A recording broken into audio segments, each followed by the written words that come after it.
Hello, everybody, and welcome to SteakDora the Explorers review REL 1 and 2A for Season 13. This is Week 4. And yes, it is Tuesday. We normally do these on Wednesday, but I am flying out of the country in 9 hours, so it turns out that we need to do this now, rather than tomorrow. This week, we're going to be looking at teams, as last week we looked at matches. Hopefully we can be a little bit quick, because I still have to pack before I leave, but, you know, we say that literally every week, and it never does anything. I'm exhausted, so I'll hustle you along. I don't believe that'll actually happen. Shall we start with Div 1? Yeah, let's do it. One game isn't played, so we don't have to talk about it, because Caloric and Staticus are too slow. Yeah, frankly, it's kind of annoying. Sorry, Caloric and Staticus, I'm going to call you out here, but I did specifically try to push everybody to play their games earlier this week so that we could roll the div early so that I could play my game next week or today, because like I said, I'm flying out of the country in 9 hours and I'm gone for 7 days, which perfectly coincides with the REBBL week from Wednesday to Wednesday. And they tried to play 3 times, 2 times, something like that, and had to reschedule both times. So unfortunately, I probably don't get to play my game next week. Or I might be able to if we roll the div late next week. But anyway, that's all irrelevant. First matchup, we had Volcano and Felwis Quadadal. Unfortunately, I predicted the Chorfs and you predicted the High Elves. I don't know why I did that. That doesn't sound unfortunate to me. I don't know why I did that. That was the one where we were both like Chorf, and then at the very end of the stream, I was like, no, wait, I keep voting against Not for Science, even though he wins every time. Why am I doing this? I take it back, and I was... Yeah, that's fair. I think I was just I don't know, I can't vote against this team right now, but I probably should be. Anyway, 16 armor breaks to 9. In exactly what you expect from a Not for Science game. Not for Science lost all his elves and then won anyway. Yeah, that sounds about right. 1 leap. 2 successful pickups, 3 successful passes. The Human Blitzer seems to have kept up, given that the removals were, definitely in Volcano's favor, but not so extreme as you'd expect. As extreme as you'd expect. Felwis Quadadal got a lot of SPP, on random people. What? On random people, I see. Yeah. Well, yeah, Volcano took 3 casualties, so there's 6 SPP from that. Yeah, I guess he kept up a little bit on the removals, but which is kind of unexpected. Turns out elves only need a little bit. Yeah, as long as they're not really far behind, elves with good stats, Not for Science's high elf team, can just win. They have to be down quite a bit, as evidenced by my terrible game against him, where he beat me with 2 elves. But let's not talk about that. You're learning. Well, that was All-Stars of Chaos. It was my first game back, and I did a bunch of stupid things.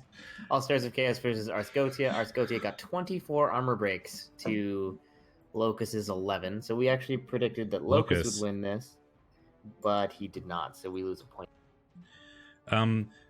Yes, but on top of that, this game was brutal. Yes, well, Arscotia sustained 5 casualties, including a death, despite the 24 armor breaks. Those 11 armor breaks were 5 injuries and 2 KOs, whereas the 24 armor breaks were 7 KOs and 3 casualties. Yeah, I saw the match report, and I think Ipsos got stat busted that would result in a retirement. So not a great game, though he did manage to level Amon, which is exciting. Finally getting a level up on that Chaos Warrior is a... Yeah, I feel like when we look at this team in a bit, we're going to be a little sad about what happened to it this week. So, amusingly, I think he scored on Amon to level him, and then he got the MVP anyway, which is just the game laughing at you, I find. But at least he's only 5 SPP away from level 2. The next level. Yeah, Arscotia taking that, but suffering a lot in the process.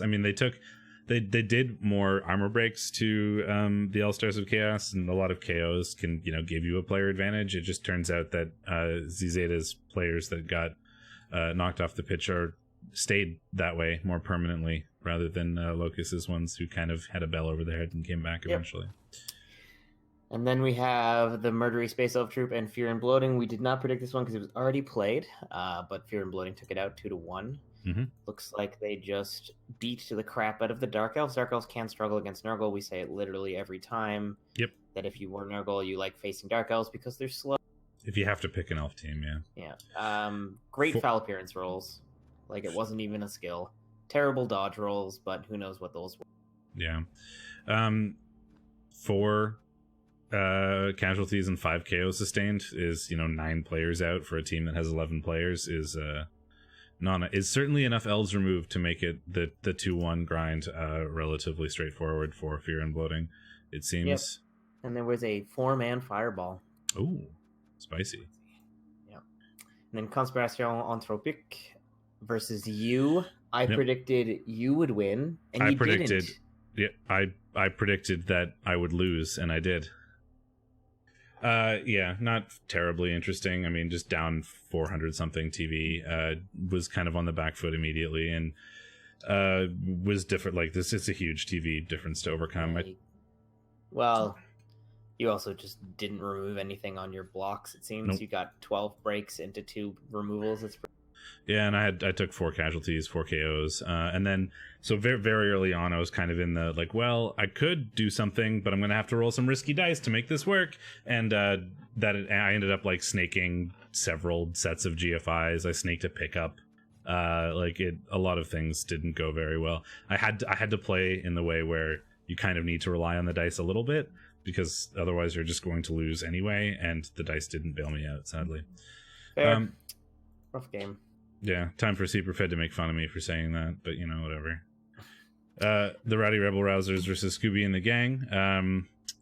We predicted the Necro would win, and they did not, in fact. Atomics pulling out. Wait, no, you predicted that I would win. Yeah, that's what I said. Oh, I thought you said that you predicted that. No, never mind. I'm saying we predicted Atomics would win, or we predicted Necro would win in the Necro versus Nurgle. Oh, in the Tessa versus me, though, you predicted me.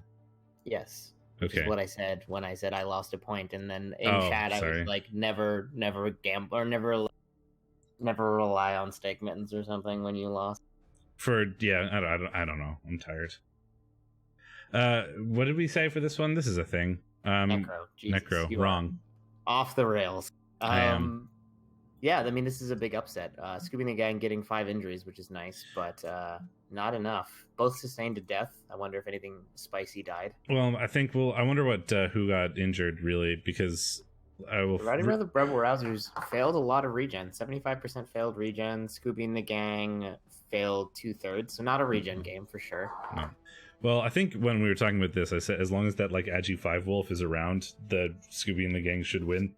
If one of those injuries was that Agi 5 Wolf, then suddenly that becomes a lot more difficult. I wonder if that was the case. I'm gonna go check on Rebel.net because it's easier. To capture on Rebel.net, we know. I literally have had 0 time this week to do anything. Like, it's been a nightmare. I know, buddy. It's fine. I'm gonna go find out. Okay, you do that. We have Nurgle versus Brett's, but it hasn't been played yet, so we'll have to come back and adjust. That wolf was fine. Nothing happened to the wolf. Then we have Archangel's Will. It could just be like failed some stuff they needed to, like some handoffs or whatever. Like, there's a lot that can go wrong when you're Nurgle versus Necro. The other way around. And then we have Archangel's Will versus the Voltrex Vanguard, an elf off. We did not predict it because it had already been played, and it was a tie. Surprising result in a 1-1 tie. Yeah, 2 like relatively good, elf teams not managing to like outscore each other. Although like Archangel's Will, like it looks like they barely scored. They had the ball for almost 0 time, like amount of the game. Voltrex Vanguard had the ball for 75% of the game, so like a lot of stalling by the High Elves, and then the Wood Elves like sneaking one in somewhere when they probably shouldn't have. In this matchup, the High Elves are the bashier team, so they will often be doing like playing a bit more like a bash team in terms of like basing up and like positioning more aggressively. 75% ball possession is like a lot of your opponent's drive too. Something went horribly wrong. Yeah, something went horribly wrong in Archangel's drive. Where's the lightning bolt? Someone had a wizard, didn't they? Yeah, the lightning bolt worked for Archangel. That's probably the score then, potentially. Maybe movement busted, thrower levels up and gets a double for strong arm. I don't know how I feel about that. I think it's great. You don't need to move anywhere as the thrower. It's fine. You just throw it. blodge, guard, tackle piece is about to level and get sidestep probably, which, yeah, I mean... Yeah, blodge, guard, tackle, sidestep, pretty good. You could also Pretty go good. tackle if you wanted to make him a little bit more all-purpose, but you don't really want to like wantonly base your guard piece, so I probably would go sidestep. Yeah, sidestep, he can keep the guard into annoying positions if you need to, and it's also good on the offensive side of things rather than just defensive. Like the sidestep, the blodge step makes him super annoying to like, you know, knock down if you have him as a receiver or whatever. But you don't, you know, you're not always going to have that. But shall we look at teams? Yeah, well, actually, let's look at the leaderboard real quick. So there's still one game to play, Battle Brothers and Grungy Desserts. And Grungy Desserts is still in fourth. So with a win there, he could tie Not for Science for first. Caleric, it doesn't really have, you know, a win is not going to change much about his position. Well, actually, that's not true because a lot of people at the bottom have 0 wins. So a win for Caleric would put him in 9th pretty instantly. But Not for Science up in first, followed closely by Red Joker, Travel Scrabble. Staticus, like we said, could be there, and then it's a pretty like divided into 3 chunks div currently. I mean, there's like the teams that haven't lost, the teams that are kind of in the middle, and the teams that haven't won. Yep. 2-2-2-2-2 0-0-0-0-0-4-4. Yeah, it's very disparate right now. Look at you down there in 11th, doing your best. It's not been good. Not been good that way. All right, teams. Fell with God at all. Only 1680 TV. This is the smallest I've ever seen them. I know. Oh, the game hasn't been confirmed, I guess, because I don't see the strong arm. Or was that a different team? That was Archangel's team. Different busted team. Just MNG, so nothing wrong there. Looks like Ralos Zek, the AV busted lineman, has picked up Agi, I should say. Agi 5, always good. Going to be interesting. You're basically building a double movement busted catcher. Yeah, well, he could get leap, and then wrestle leap is pretty good, even although he's slow. It's pretty good. He has at least one already, but yeah, the slowness or the fragility of it is a bit dicey. But you know, the Agi 4 makes it a 2+. This is not for science.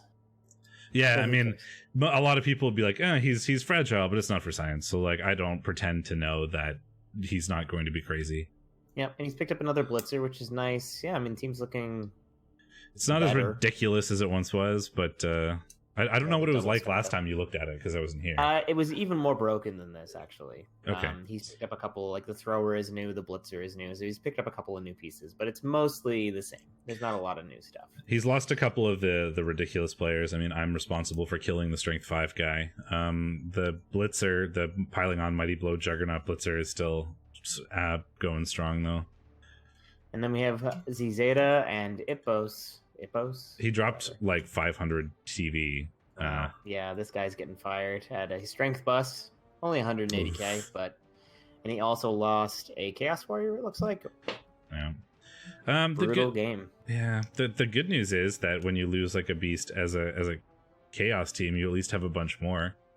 Whereas if you lose like a beast with a Nurgle team, it feels like it hurts more, even though they're essentially the same thing. But it's just because you only get 4 rather than 16. That's an interesting choice. I think I get why you're doing it for winning games. I don't think it's going to be great for the long-term health of the team. No. What's Z's position right now? Middle of the table. I think I'd be focusing more on building a new killer, to be honest. Well, yeah, maybe the problem is he doesn't have. You do need a new one, but he doesn't have one. He doesn't have one that started, right? Like Tanagor's is another one, but he's not really he's not piling on, which is a huge portion of the killer aspect. None of the other beasts are built that way, so you basically have to start from literally a rookie, which is kind of a slow process. Fair. If you're gonna re-roll, then maybe you just keep him and use him for now, because you've only got a few levels or a few games left to use him in. I say a few, 10 weeks or whatever, 9 weeks. I don't think there's much else that's new here. The movement up on Seer might be new. That's a nice thing to pick up at this point. Eamon picked up Block, the rookie Chaos Warrior's got Block. We already got that though. So. Other than that, yeah, not a lot going on. It's still a decent Chaos team. It's got 4 guard, It's got a pseudo Chaos Warrior to replace the one you're missing. It's starting to go the way of my Chaos or my Nurgle team, where you have like 1 or 2 good players and the other ones die, and you try to rebuild them, but you never quite can. So you end up with like 2 after another 2 seasons. You end up with 2 good players and a bunch of rookies. So yeah, probably reroll. That would be a good idea. Don't do what I did. Yeah, don't. It's a terrible idea. And Fear and Bloating by the Red Joker, 2150. Hefty boys. I mean, looks great. Doesn't have a piling on killer, but is very close to one in Brash Gores. It's got I'm so jealous. 2 Dirty Player Rotters. It's got a good bench in 2. Maybe even pick up another one, depending on what that does for your dudes. He's got a good bench. Everyone is leveled. You have All enough of the Nurgle money. Warriors are great. You have more money than like you can do anything with right now. So if you really want to, you can just buy more Rotters for when you run up against like Stouticus or whatever the other Nurgle teams in this div. Oh, man, it's good. I mean, Yaza the Great is mediocre at best, but he's still a 3-level beast of Nurgle, and everybody else is, just what you want. When some of the teams are really getting battered, it's nice just to have like even just a solid big guy is he's gonna do the trick most of the time.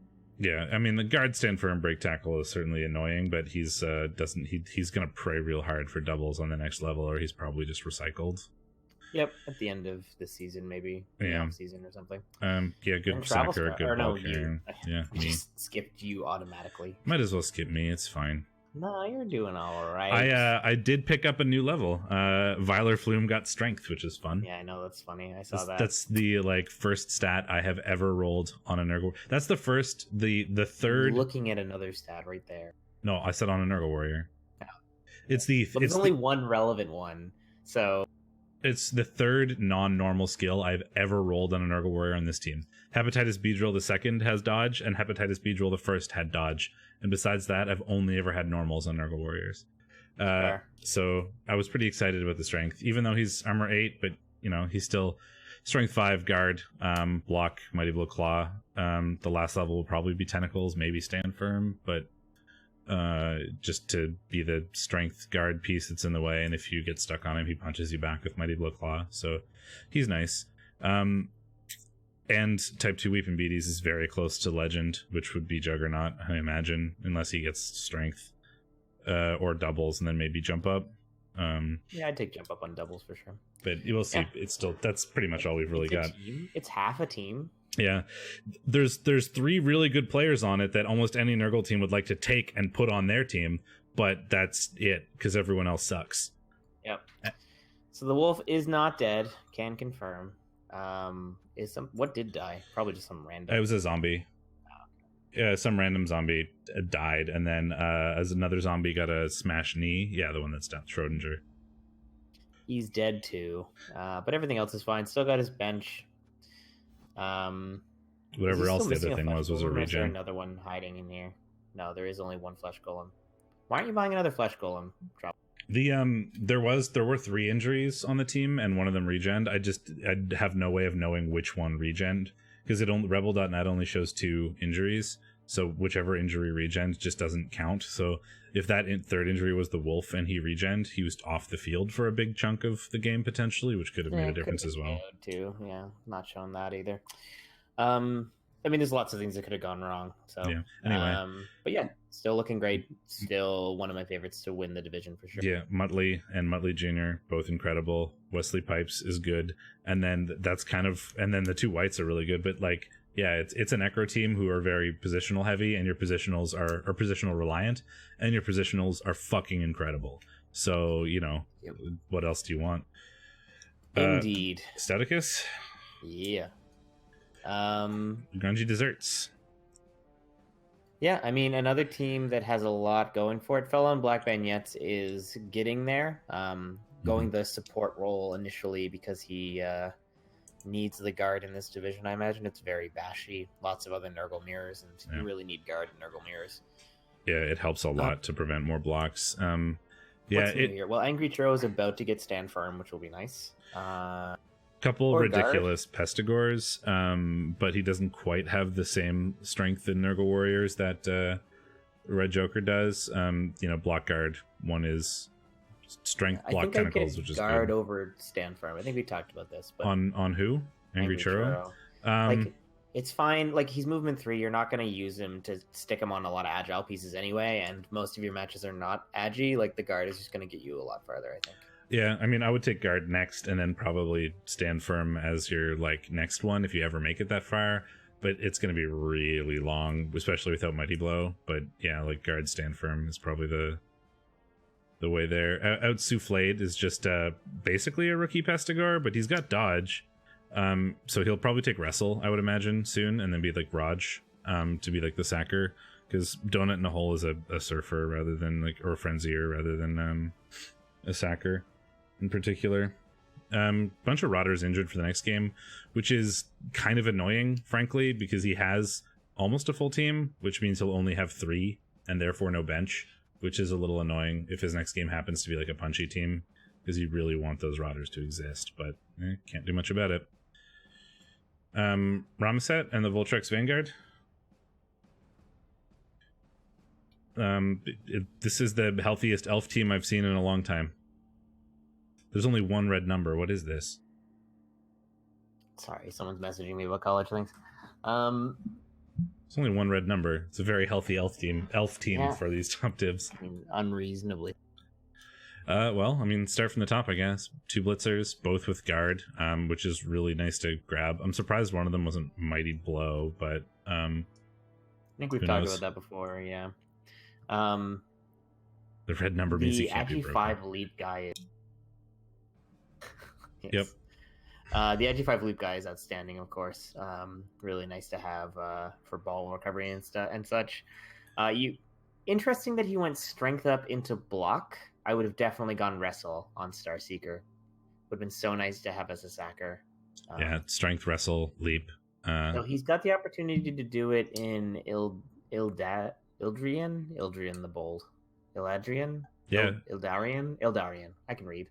He's got Agi and then a leap there to make it a 2+. I mean, a couple multiple leaping options on a high elf team is pretty incredible. Yeah, you gotta take leap first. What's this pixel huggy dodge nonsense? I mean, it's fine. Dodge on Agi 5 is of course excellent because a lot of the times 2+. Yeah, like gets you through a screen or whatever, you know. And high elf catchers are like super versatile just because they're strength 3 and movement 8. Like you can kind of make them end up doing whatever. They can be scory, they can be blitzy. It kind of depends on what you roll, so it's fun to see what people do with them. One wrestle, one is blodge to, mostly offensive things, I would imagine. Kind of kick, fend, Raj lineman is interesting. And then another guard to make it 3, which is pretty nice for the elf team. But yeah, I think I would have liked one of those guard to be a Mighty Blow. Probably the one on just the guy with tackle, but you have no idea what order these were rolled in, so it's hard to predict that. You kind of want to just take guard when you have the opportunity to. So it depends on what order those things happen. But if this was Mighty Blow, I think this team would be incredible. I mean, it's already incredible, but even more incredible. Archangel. There are more elves now than there were last time I looked. There are 6 of them. I know, right? And I like how they're organized by the ones he cares about and the ones he doesn't care about. Yeah, he's had this arrangement for a little while. It's got a new War Dancer, of course. Priority pickup, always. He's played one match and gotten one. Played one match, performed one block, got 1 armor break. He's a machine. What a hero. I'm not gonna. I was supposed to play this game today, but because it didn't roll early, we don't get to. But when we might play, we'll probably play Thursday if the div rolls late. But I'm gonna be like the first team that Archangel plays in forever that he doesn't get inducements against, because he'll be 1670 with all the loners, and I'm exactly 1670. So 0 inducements for the first time. I don't know how you'll deal with it. How are you gonna play without a wizard? What are you gonna do? It's like, does he have a wizard stadium? And like, no, right? He has an elf turf because he's a pixel hugger. No, I mean, he's just gonna leap Savari at my ball carrier, wrestle it down, pick it up with he who catches unseen, and make me sad. Like that's what's gonna happen. Of course, he's still going to win. It's just not gonna be as easy. Yeah, exactly. But so yeah, he who catches unseen still around. Savari still around. Adrastia is that sidestep new for me? I think so. Maybe it's been there for a little bit. I think. But yeah, well, anyway, Blodge Step Strength 4 is very frustrating, both for like hitting stuff, but also getting in the way and knocking down if you don't have the ability to get, you know, a Strength 5 tackle hit on him. Yeah, new War Dancer. Catcher with block, sidestep, and the thrower, like we mentioned before, has got doubles to pick up strong arm. So the makings of a new Longbong Silver, if we get that far, but knowing Archangel, he'll die. Yeah, I mean, that player is a long way off from Longbong Silver. I mean, he's Agi, and that's basically it. Right? He's got accurate and strong arm, and pass. All you really need is Agi. Yes, yeah. Whatever. And then it's like 2+ anywhere. I think it's a 3+ Longbong, but yes. Yeah. All right. With a reroll is a 1 in 9 to Longbomb is pretty ridiculous. Yeah, but don't throw long passes. Do it. It's fun. You know what's better than winning? Fun. Long bombs can't be intercepted, right? I think they can't. No, Hail Mary passes can't be intercepted. Oh, it's just Hail Mary pass that can't be?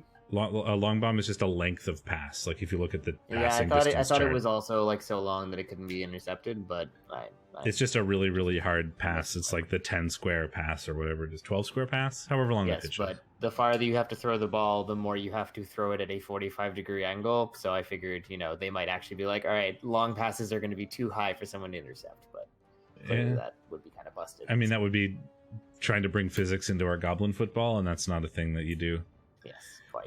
Cleric hasn't played his game yet this week, so this should be basically how it looked. Yep, basically how it looked last week. Yeah, no change.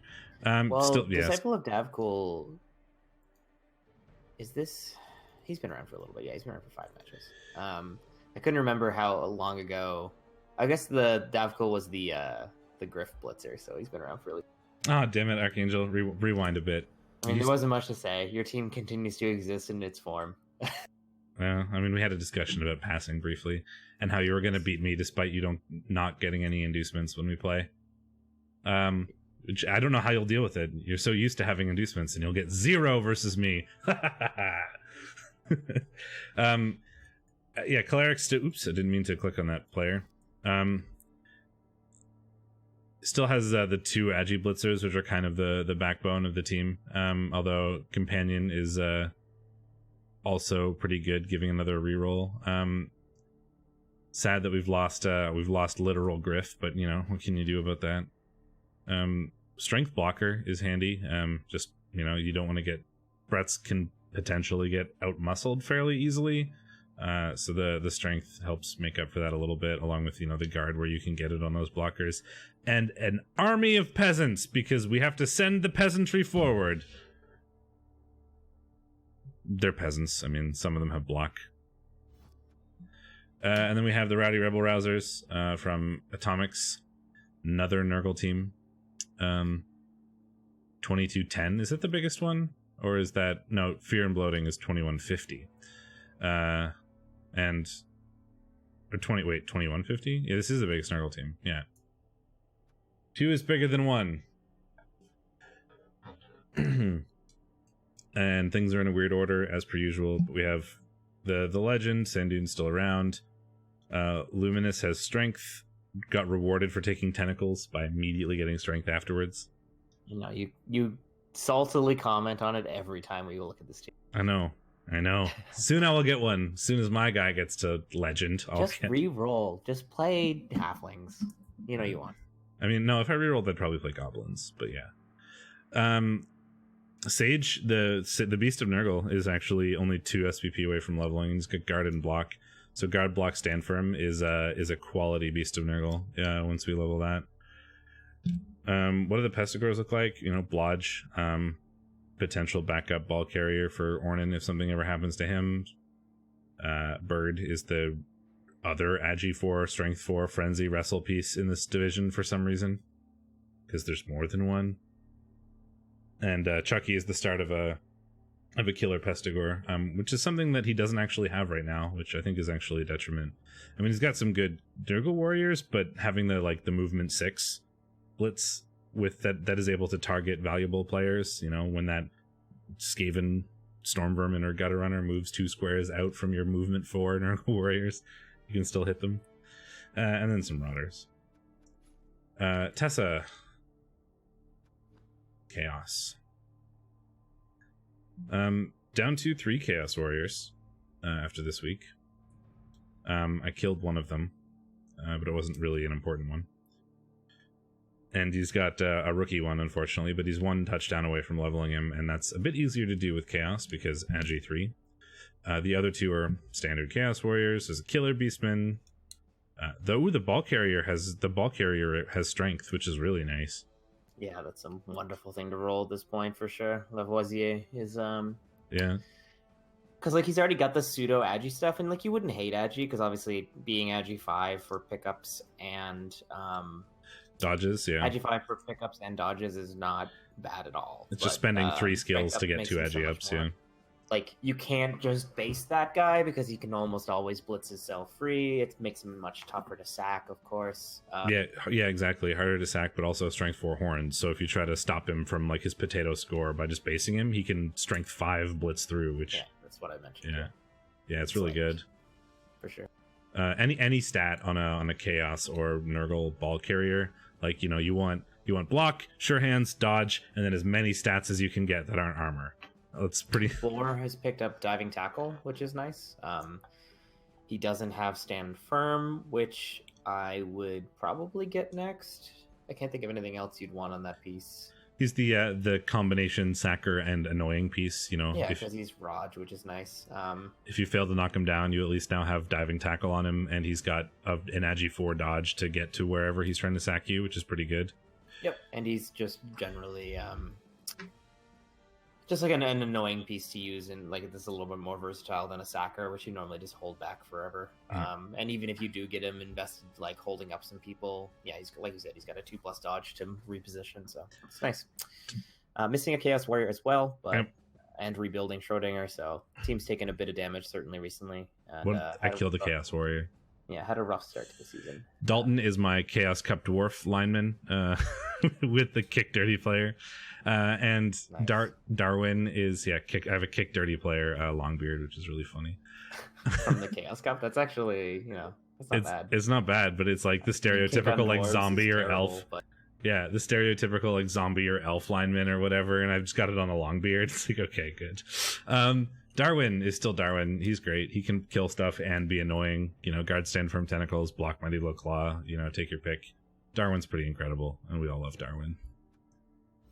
And then we have the Murdery Space Elf Troop and Motley. Quite a... Next game might be a little rough. Missing both an Agi and a Strength Up player for it. One of them being a Blitzer, meaning we'll be at 1 Witch Elf and 3 Blitzers for a game, which is non-ideal, but the ones he has left are certainly really good. The Killer Witch Elf with piling on Mighty Blow, pretty incredible. Guard, Blodge Step is a good support blitzer, and then an Agi 5 is never a miss on an elf team, especially not one that is also Blodge Guard. It pleases me that Mel Gibson is MNG'd for a gouged eye, and his player model is the one with the eye patch. Oh, is that true? Excellent. I like that. This is very pleasing. They're both just MNGs, which is great because they're, delightful pieces, and you definitely wouldn't want stat or niggles on those two. But, yeah, it's just 350k of good player gone for your next game, sadly. Tom Shanks is great on both, sort of getting the guard into an annoying place with Agi 5, but also, just picking up the ball in annoying places and doing Agi 5 things. This is a Dark Elf team with 4 guard and a Palm Witch. What else do you want? Moving on. Exactly. It's definitely not fair. Locust's team, or what remains of it. You keep the strength 4 Agi bus. That's not that bad. But the next game is going to be a little awful. Down medium goat and the vague ghoul pusher. Yeah. I will be right back. Sure. One rookie Chaos Warrior, but the other 3 are fine and on their way to being good. Jump Up is interesting as the double there. It does almost nothing until you get Piling On, but you just take Piling On next and you're pretty close to it. And you're going to get it fast with Claw Mighty Blow. And then one Luther, on his way. Big Fist only needs 1 touchdown to get himself his own block, which would be handy. The two like major blitzing threats being gone next game are sad, but they'll be around for a game after, which is fine. And you're a TV efficient chaos team. Just hope your next game isn't up against one of the crazy Nurgle teams, and you should be fine. You can still punch some stuff with these guys. You still have a tackle. You have a wrestle you can use. Still have a ball carrier, but it might be a bit hard without your these guys being pretty important to the team. Pretty important to most chaos teams, frankly. And Volcano from Mongoose is loose. Bull Centaur with break tackle, always excellent. Juggernaut, block tackle, and sure hands, sort of backup ball carrier, which is interesting considering, you know, he rolled sure hands, used him to carry the ball, and then ended up getting this monstrosity of a hobgoblin to carry for him. So now the sure hands is a bit useless, but you know, it's a backup skill, I guess. Anything new? 3 SPP away from another level on Tazak Goldhand. He's Claw Mighty Blow piling on. Guard. Stand Firm, I think, would probably be a good choice if you don't roll like jump up or a stat. Just because, you know, if someone tries to block you off, then you can Stand Firm and Claw Mighty Blow piling on them back. It's just a potential way to generate an extra Mighty Blow hit. You could potentially go Juggernaut as well, but you already have 2. Like, one guy is mobile to use it if you really need to push a Stand Firm guy out of the way. I think I would like Stand Firm here if you don't roll anything crazy. And 3rd Claw Mighty Blow Chorf. I mean, he's going to take Palm, or he's going to take Piling On, I should say. And then a couple rookies who, you know, we'd like to get some more guard. I think that's the one big weakness right now. For his next game, he's going to have 3. So if he plays like a strong team, like one of the Chaos or Nurgle teams with a lot of guard, he might have a difficult time getting off the Claw Mighty Blow hits if his opponent positions well. But I think that's the only thing it really needs. Like 3 Claw Palm Chorfs is pretty incredible. This guy to come back, guard here, maybe. No, he's more of a blitzer. This guy to come back and these 2 guard, and I think this team is in amazing shape. But we want to level these 2 Chaos Dwarf blockers. Wrestle, dirty player, block guard for a little extra guard, and a ball carrier. Well, we need to do predictions, but Shadorra is gone, so I'll just sit here and twiddle my thumbs and wait for him to come back. He was the one who was like, we gotta get through this fast, let's do this quickly because you have to pack and I'm very tired, and now he's the one holding us up. I'll just sit here and twiddle my thumbs or whatever, and we can make fun of him when he returns for holding us up. Drink. Very disappointed. I would love a drink, thank you. Do his predictions for him. I could. I mean, I've had my predictions done for me already once this season. Superfed predicting for me.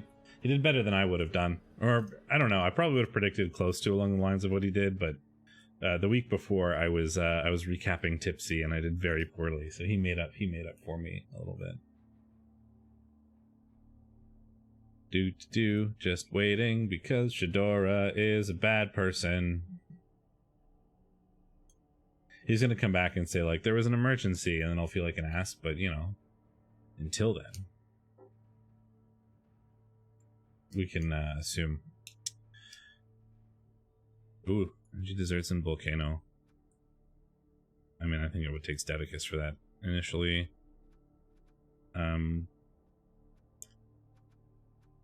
Voltrix Vanguard, probably? That's gonna be a tough one. That'll be an interesting game. I think I'd like to watch that. Archangel, Fear and Bloating, Rowdy Rebel Rousers. Maybe I'll predict for them this time. And I don't know. I'll have to think about this one. There you I are. am back, sorry. I suddenly was not feeling very well. See? I knew I'd feel like an asshole. Because I spent the last, 2 minutes making fun of you for leaving. and I was like, he's going to come back and say it was something important, and I'm going to feel like an asshole. And then you did. That's fine. So. I've known you for more than 10 years. You're allowed to be an asshole to me. You missed a little bit of the last teams, but that's okay. We're on to predictions now, if you want to just jump into that. I do. Grungy Desserts versus Volcano. I know what I want to take for this one. Volcano real quick, but probably Grungy Desserts. Yeah, that's a rough match for Chorfs. They're down 2 blocks. Yeah, the big thing I talked about for Mongoose Loose is that his team is great, but it needs more guard, especially since 2 of his Chorfs are out for the next game. He does get a boatload of inducements, but that's not really what you want as Chorfs, I don't think. Yeah, Chorfs don't have amazing inducements. They're not quite as bad as Nurgle, but they're Hethark the Unstoppable. You can get that strength 4 blocker with secret weapon with some bribes. Oh, I forgot about him. Zark Mad-Eye, I think is his name. He's not bad. He's a plus strength block dwarf with secret weapon. So in a low scoring game like this, he's basically just and he's for like 70k. He's like really cheap. 90. 90k. Yeah. 90, yeah. But there's also Hethark the Unstoppable, the strength 5 bull centaur for 330. So the good news for him is that somehow Stouticus doesn't have a bench for next. Well, yeah, that's the annoying bit. And I did say that when we were looking at the teams, is that he won't have a bench, which is kind of sad. And Volcano will, because he's gonna get players for that, I assume. So yeah, I wouldn't hate to see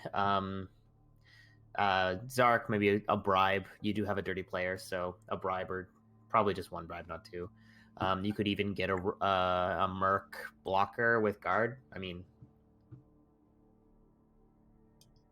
you still have to play, right? Oh yes, so you're gonna have your bench back unless you get utterly wrecked by Caloric somehow. Forgot about that. Seems unlikely. Well, that puts it even more in favor. I was gonna say Grungy Desserts. It might be a little rough because he doesn't have a bench against a bunch of Clawpalm, but he's probably going to have a bench. So never mind. I picked Stouticus.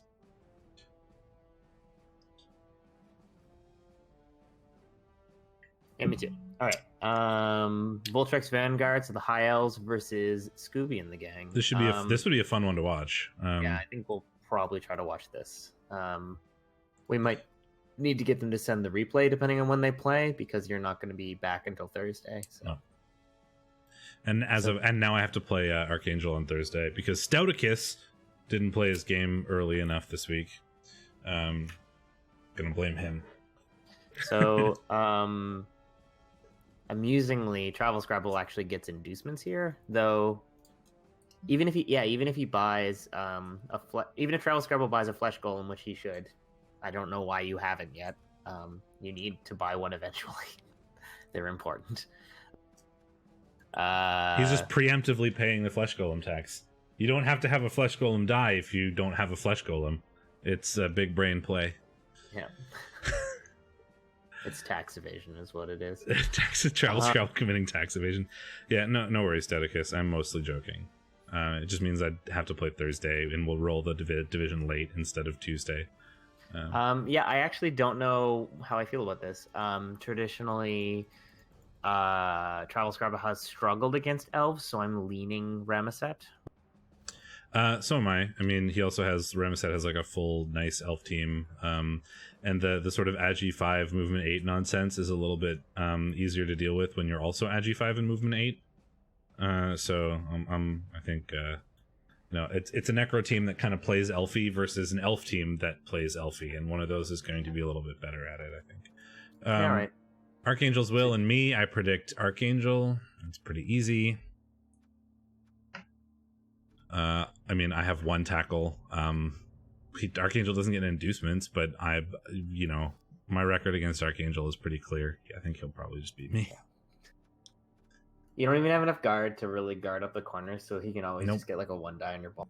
Yep, it's gonna be like at any point he'll just be able to sort of 1 die, take it, leave. I mean, it's possible because no inducements, but I think it's gonna require a little bit of luck on my part. If I get some nice removals or whatever, then that would be good. But yeah, Caloric versus Fear and Bloating. So Caloric's second game in the Nurgle Gauntlet. He is currently alive. He has to play his game against Stouticus first, though. Yeah, so we don't know what his team is going to look like. Right now, it is in great shape. It may not be in a moment.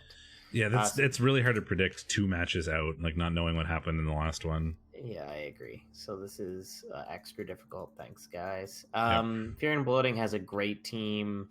Nurgle do well against Bretts who aren't that fast, who are Agi 3 mostly. Like, sure, the Blitzers are going to run around doing what they want at Agi 4, but Stink makes that a bit harder. They're only movement 7. There's so much guard. Like the average player on Color's team is just going to get so bogged down. I think I lean Nurgle again. Yeah, I'm going to as well. It's once again, it's hard because we don't know what the teams are going to look like, or Battle Brothers is going to look like. It can't look. This is as good as it's going to look, and even with a full team, I don't think Caloric wins this match most of the time. So that tells me that I think the Nurgle. That's not necessarily true. He could get very lucky and level a bunch of players or something. But yeah, like you're basically right. So yeah, it's more likely that he levels a bunch of players with dead. they leveled up and took the dead skill. And we have Rowdy Rebel Rousers and Ars Gotia. I mean, so it's a Nurgle team. Broken Chaos versus Big Nurgle. Yep. Sorry, Bull. Yep. It's yeah. I mean, it's Chaos that are missing their killers because they're MNG'd against a big Nurgle team. So, I take Nurgle. Yep. Chaos versus High Elves. This one's going to be interesting. Felwith is giving away any inducements? Where is No, he's getting inducements. He's getting going to have a inducements. wizard. I'm gonna just I've picked against Not for Science too many times. I'm going to take Not for Science, so therefore he's going to lose, because it's the first time I predict for him. Yeah, just for fun, I will pick Tessa, but I'm putting it down on paper. It is just for fun because I'm so far ahead. This is how I lost last. Just for fun, write that down. I mean, to be fair, I'm also picking Not for Science exclusively because I keep picking against him and being wrong. So like that's why we're doing this more than actual thought. Yeah, I mean, we also just need a contested pick to keep this spicy. Murdery Space Elf Troop and the All Stars of Chaos. Another broken Chaos team versus an Agi team. But it's the Agi team that's missing some of their good players. Oh yeah, it's true. It's going to be a broken team off. How many players? 1, 2, 3, 4, 5, 6, 7, 8, 9. So two rookies for Motley. So 1590. Yep. And where is Locus? Locus has 1, 2, 3, 4, 5, 6, 7, 8, 9, 10. So 1. 15, so he's 20. at 1520. So he gets 70. An awkward 70k. He has one tackle, but it's on a chaos. He's got no killer. He's down one of his strength up blitzers. He's got that he only has that one tackle and it's moving 5. Yeah, I think I like elves for this. If he had medium goat, I think I would take Locust, just because the elves don't have a bench. They're not going to get a bench, and Locust could probably get enough removals against slower dark elves to make up for it. But the dark elves have a Palmer too. I mean, yeah, they're going to be getting some removals as well, probably. Though he can get Babe, so that helps a little. Well, no, I'm saying that Locust is not going to get removals because the guy who could get removals is out. So I feel like that's how you win this game, and there's still 2 Claw Mighty Blow, so he will get some things, but I think it won't be enough. Yeah, because the Witch Elf can keep up with that against some of the or like at least keep it reasonably even. And there's a bunch of dodge and not a lot of tackle. Like I like Motley, I think. And then Div 2.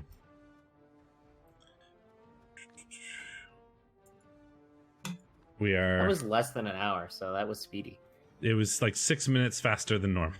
Well, no, because it normally takes us more than an hour to do the first bit, because we have the not hilarious, the intro, like rambling, the preamble. 10 minutes of bullshit. Yeah.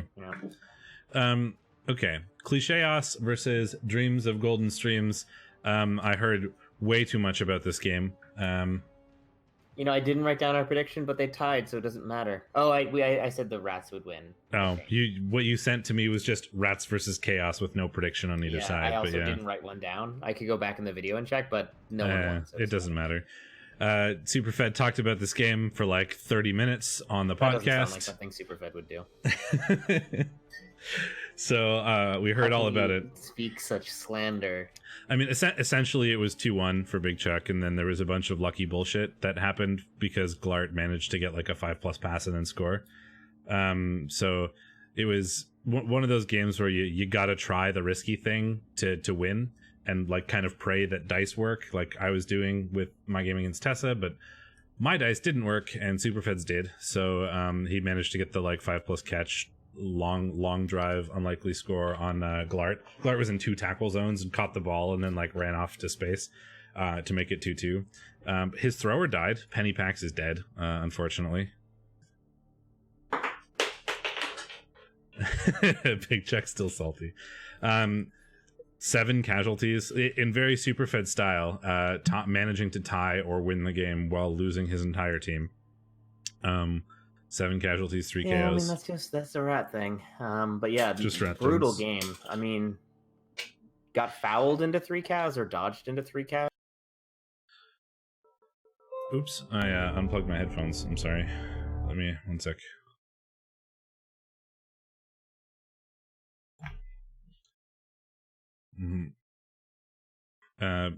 Decent number of SPP. Penny Pax got 7 and then died, so you know that's good. Dead MVP along with the 2 SPP.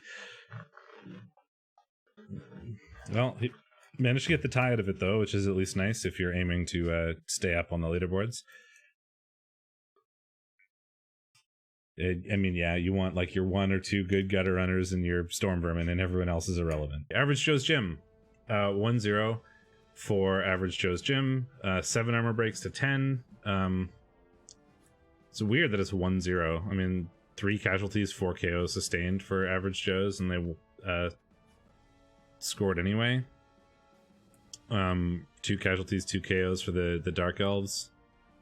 I don't know what happened. Maybe the Average Joe scored and then they tried to defend and managed to do so while losing a bunch of players. It wasn't that one-sided. I mean, the removals were 7-4, depending on how KOs went. Average Joe's rolled no KO. Oh, there. They rolled like 80% on KO rolls, so it was probably pretty even. Oh, yeah, that's fair. Oh, and there was also a lightning bolt, so there you go. Indeed. Yeah. Dark Elves can struggle against other elf teams because they're a bit slower. And the High Elves don't break, so High Elves are faster than them, as armored as them, more or less, and they're developed have like just as much like block and reliability. So 1-0 and an elf off just seems it's like a Nurgle scoreline. And then we have Orcs versus Nurgle. We both predicted Necro, Orcs. I should say. We both predicted Orcs, and Fiction pulling out the win over Jimmy Burrito. Jimmerthy. Dead DP lineman who was about to level. That's probably fine. Yeah. I mean, he stole 5 SPP, but yeah, you don't want him eating 5 SPP, but you don't really want too much on the way of leveled linemen. Yeah, so decent punching game both ways. Orcs taking a lot of Kaz, and Regen going very much Jimmy's way. That said, he only sustained 1 injury on a ghoul, but yeah, so definitely Fiction falling behind in the player count, but was able to pull out a win anyway. Yeah, thick, rich, and creamy. Barely had the ball, and Brick and Fiction had it for a large period of time. Brick so and Fiction. It's a good combo. Brick and Fiction. Well, I tried to say Brick and Mortary, and then switched to Fiction halfway through. But yeah, controlled the pitch, controlled the ball a lot better, more blocks, had the ball more often. It's not a great sign when the Orcs have significantly worse armor rolls than the Necro. Yeah. The Necro rolled armor like an AV9 team. So despite Fiction getting a lot of blocks, not a lot of damage. Well, he won anyway, so He good did. for Fiction. Kudos. Dwarfs versus Khemri is the next prediction. Yeah, and it's the next game too. Look at that. We predicted the Dwarves would win, though when it was being played, we were like, wow, doesn't this look like a tie? And would you look at that? Yeah. This is pretty, we were like, this is, if anything was going to be a tie, it's this game. And yeah, tie. Yep. It's the Khemri that have no Tomb Guardians that are with levels versus the Death Roller Dwarves. I kind of want to watch that 125 has picked up another MVP, so now he's a dirty player wrestle tackle skeleton. He's 100k dirty. I really want to watch this, but we've literally already watched Cogs of War. I don't know if we can, but like, oh also, man, would that be fun? It's this week's game, so yeah, we can't watch it. That's very true. There was a chainsaw that rolled 4 times. One of the 2 passing runners got MVP, so he's almost at legend. Because there are two. Four chainsaw rolls.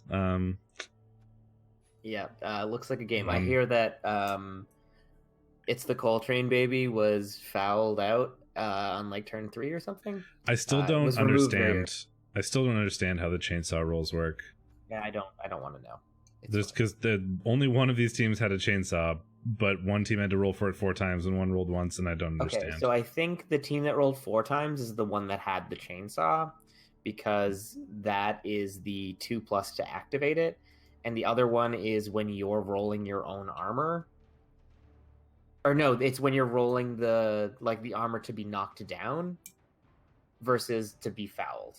It's like, I think it's the distinction between those two different roles. So you're saying the chainsaw tried to chainsaw somebody 4 times and the chainsaw was blocked by the other team 1 time? No. I think the chainsaw used the chainsaw 4 times, 3 times to do one thing and 1 time to do the other. I don't know which one is which. Like 3 times to foul maybe, and 1 time to when they're standing. I don't know. That's my guess. But I hate the cyanide dice log.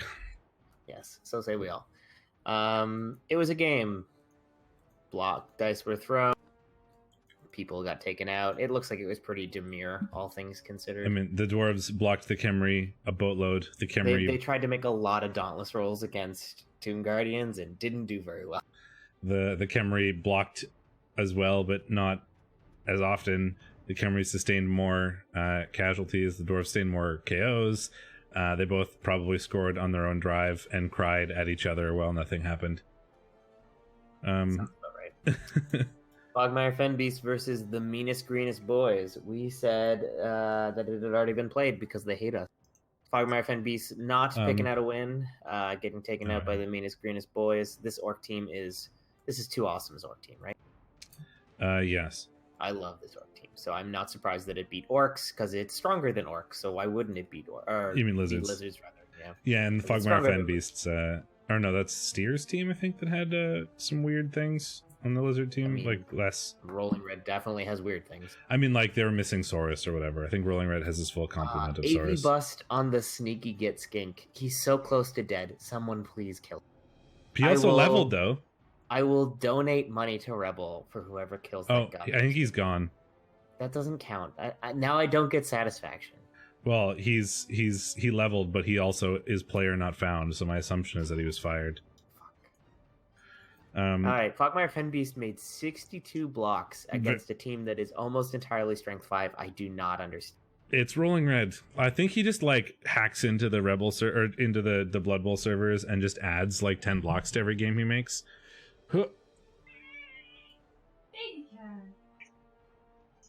Too Awesome Sword have killed him. Thank you for throwing your angry cat at us. You're welcome. She jumped and rubbed into the microphone, so I thought I would show her off. Yeah, Rolling Red retired it. Similar amounts of ball possession, but pretty similar amounts of removals too. So what? How did he double your blocks? I do not understand. Frenzy? I mean, Frenzy and just rolling a lot of 1 dies. Does he? Rolling Red does just kind of click player, if block available, make block. I don't know, but he surprises me every time with his ability to outblock everybody.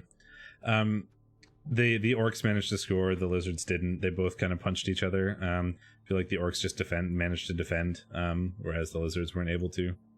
Also a chainsaw in this one, but only 2 rolls. Or no, 5 rolls.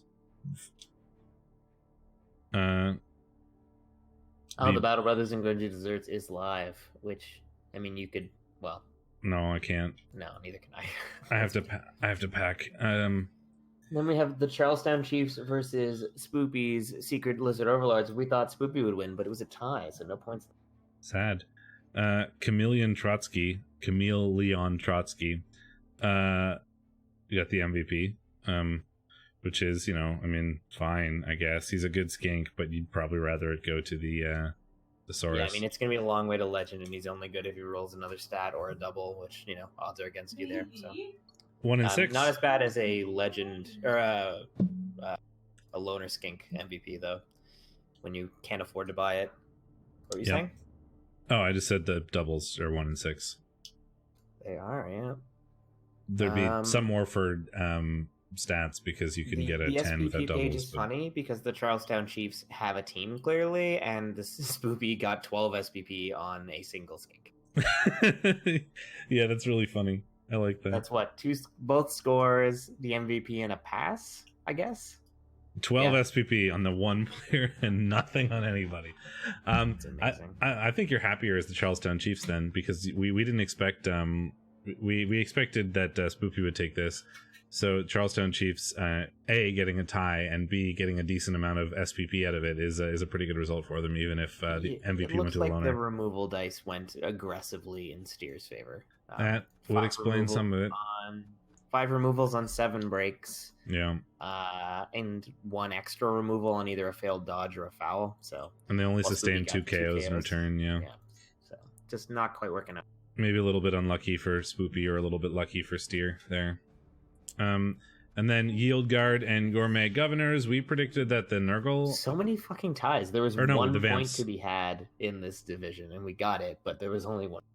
We predicted the Vamps, actually, over Yield Guard, which is interesting, but 1-1. Yeah, because we believed in Lumi. But we shouldn't have, I guess. Well, he just got the shit kicked out of him. Well, it was a tie, so it's not like we lost points. But well, there's also 1 successful pass and 1 successful catch for the Nurgle, so I feel like I choose to believe that this was a 1-0 vampire game, and the Nurgle did something they shouldn't have and got lucky. I choose to believe that, regardless of whether it's the truth or not. There was a 5-man fireball from the Vamps that knocked down 3 players. That's pretty good. Really Stupid was average. Regen was not a thing. Yeah, there's only 1 roll, though. Which means it was not a thing. Yeah. Their armor was great. 8 bloodlust failures for almost exactly average. Medium dodges, good tentacles. But 5 pro successes, so those some of those bloodlust, probably more like 3 bloodlust failures at the end of the day. They had to bite because of those pros. Some of those pros were obviously something else, but some of those reroll bloodlust would fail again. But yeah, so probably slightly fewer. Only 1 regen roll from the vampires, and it was successful. So that means most of the Kaz were thralls. But of course, losing thralls is terrible because you run out of things to snack on.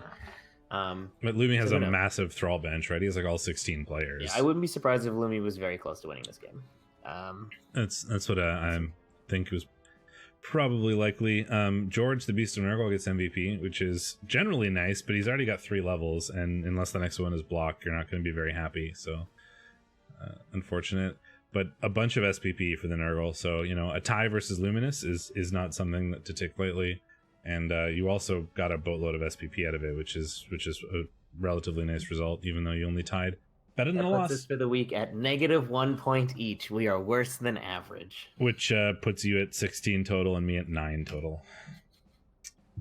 Because I had closer than I thought it would be. But I had a really bad week, but I was really ahead of you before that because you had a bad first week or whatever.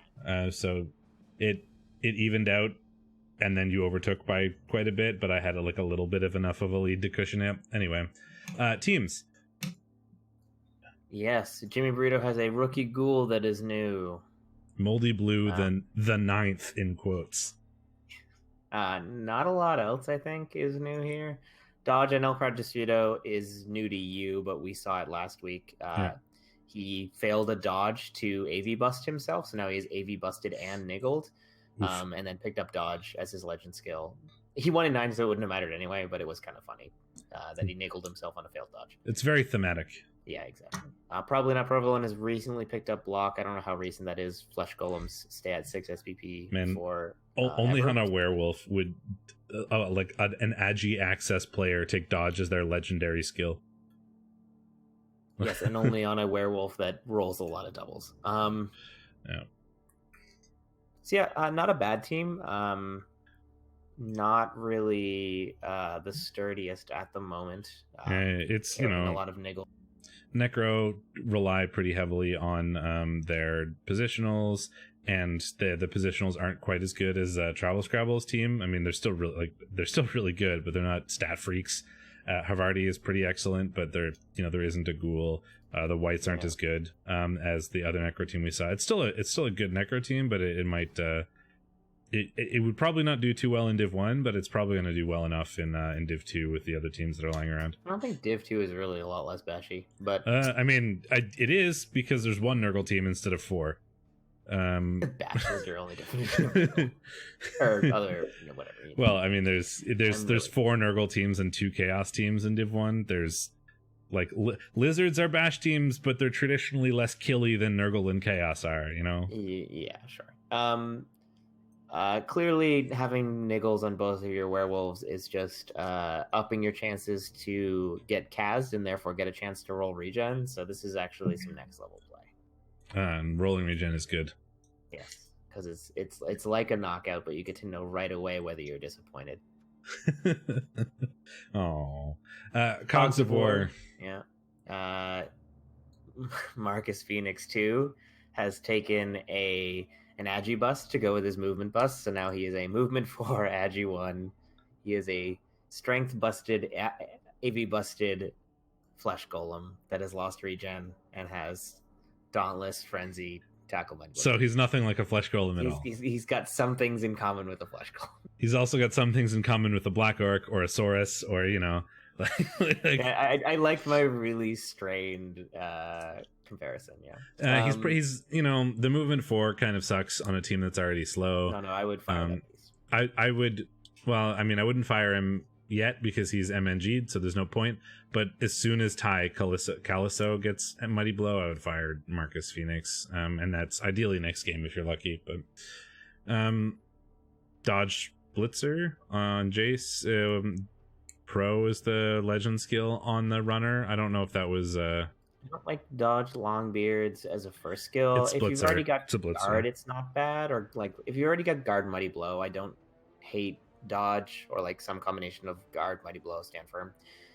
If I got it as a first level, I think I would take diving tackle most of the time. It's nice to have a diving tackle Longbeard. It gives you something more proactive to do as dwarves that lets you dictate the play a little bit. I mean, so we were talking about a blitzer, but there is a dodge Longbeard later in the dodge blitzers make a lot more sense. There is a dodge Longbeard later, so we can just pretend you were talking about him, and we'll move on. To be fair, I was looking at and clicking at this one. I just ignored the words that came out of your mouth as normal. Yeah, that's fair.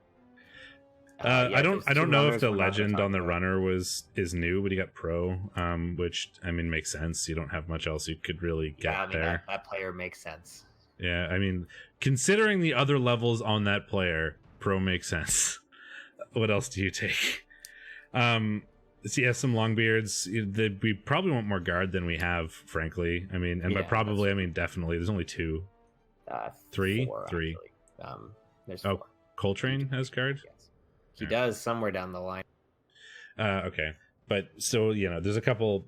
Clayton wants guard, and Damon wants guard, and Dizzy wants guard. Bellic has guard, and he's great. Strength 4 guard. Mighty Blow is a pretty nice dwarf.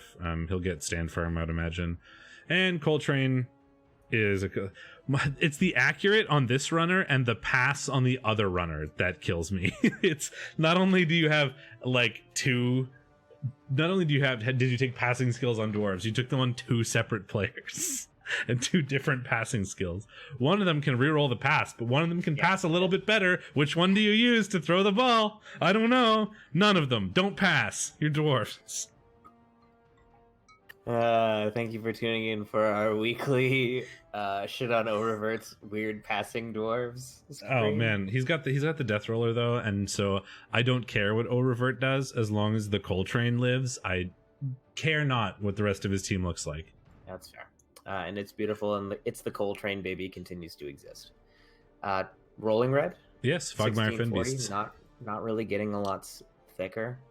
Lord Wheeze of the Juice has almost leveled. I love Rolling Red's names. Yeah. Snicker of the Snack. Fruity Loops Go Crunch is a pretty good one. Guinness Virus? Oh, I see. It's a coronavirus reference. How topical. He's got all 6 Saurus now. He's still missing the Croxagore, but he could afford it now, which I'm frankly you should probably just do. You've got 160. 2 rerolls. That's a good question. Did you drop a reroll? to keep lean with your AV busted, AV up. Hey, he's dropping the reroll to make up for the inefficient TV that he has from Thulek. It's Galaxy Brain. And the skink down at the bottom with diving tackle Agi, and Agi skinks in general are just are good. He wants block on Fruity Loops, and he wants a Croxagore, and then you're probably pretty happy, frankly. Yeah, I mean, his rebuild attempt is going surprisingly well. So far, yeah. With the number of blocks he gets, he's bound to get some SPP. One of these... Oh, he's picked up, I think, more beer... No, more beer's had Frenzy for a while. Yeah. But he is honing in on another legend, Frenzy, Mighty Blowsaurus, and I hope he gets piling on like he did for the other one. Snicker of the snack. And Lord Wheeze of the Juice is one SPP away from Guard, probably? Strength, probably. You're just assuming he's gonna roll double sixes. Yes. Calling it now. All right, fair enough. We'll find out. Science Experiment continues to be a disappointment, and we'll move on to the other lizard team in Charlestown Chiefs. The one that has all the skink SPP and not Saurus SPP. Yeah. So he's picked up block on Joni Upton, which is nice, of course. He's got that one Saurus, and then he's got that other Saurus, and then he's got a great Croxagore, and he's got 3 pieces of garbage. Yes. Rebuilding lizards sucks. Rebuilding lizards in Div 2+ is suicide mission. Yeah, I mean, he's getting there. 4 SPP on Hefe. Jeff. Dave Killer Carlson is exactly the same as Rocks, except it has a movement bust, which means it's a lot worse than Rocks. It's still very good, though. I mean, Agi Sprint Sure Feet is pretty nice on a skink. And there's another one that can make up for that. Dennis Lemieux is Sprint and nearly 9. natural 1-finger, yeah. Yeah, so there's a couple really good skinks, but they're also very expensive, and you don't really have the Saurus to back them up / protect them when 2 of them don't have block yet. But as soon as those 2 got block, I'd be pretty happy. I mean, maybe you'd want block guard on one of them, but you want them to have block, and then I think you'd be pretty happy with the team. It's not too bad. It's still got a ways to go, and it's going to be a tough div to rebuild in, as I mentioned. So. It's got some holes that could be exploited by a team such as Old Guard and Nurgle, because lizards don't like claw, and 2 of your lizards I love don't that have it's block. 2160 and just doesn't really have all that much going on. I mean, it has 6 Rotters, 2 of which are guard, and one of them is guard block. It's true. I think he had 3 recently. Because I thought he was the team that had the 3 guard Rotters, but maybe I'm wrong. It's a weird thing, because if you have all your positionals, you only field 3 Rotters at best, and if those are going on the line, you're either not fielding your guard Rotters on defense, which is a lot of TV on the bench, or you're putting them on the line, which is scary because they're not cheap. So it's a little weird, but I mean, I don't think you say no to guard. It's just annoying to deal with sometimes. You field them on offense, but not on defense. Yeah, but then you generally, if you're fielding, you're not going to field all your Pestigores on defense either. You're not going to field your ball carrier. Yeah, and that's what. Well, you don't field the ball carrier on defense, and then you have 3 Pestigores that go on the line, and everybody not on the line is a positional, because there's 8 positionals. If you don't field one of the Pestigores, so on offense, if you field all the Pestigores, you get 2 Rotters, and so you field the 2 guard ones. But if you ever get a dirty player Rotter, which you probably want, now you have to choose whether to field the dirty player or the guard. And that's kind of an awkward choice. I think 1 guard Rotter is really nice. 2 makes it a bit awkward. I probably would have just taken dirty player on slew it. Maybe, but also it's nice. I mean, you are gonna go down players, right? And when your benches, when you're already bloaty anyway, and you're just gonna lean in and get all the value you can. Having the ability to tap in a guard Rotter as opposed to just a rookie Rotter is nice. It means if you sustain a random Nurgle Warrior Kaz, your bench replacement is not actually that bad. It's just a little awkward, and it's kind of a good problem to have. Oh no, I have too many good players and I don't know who to put on the line.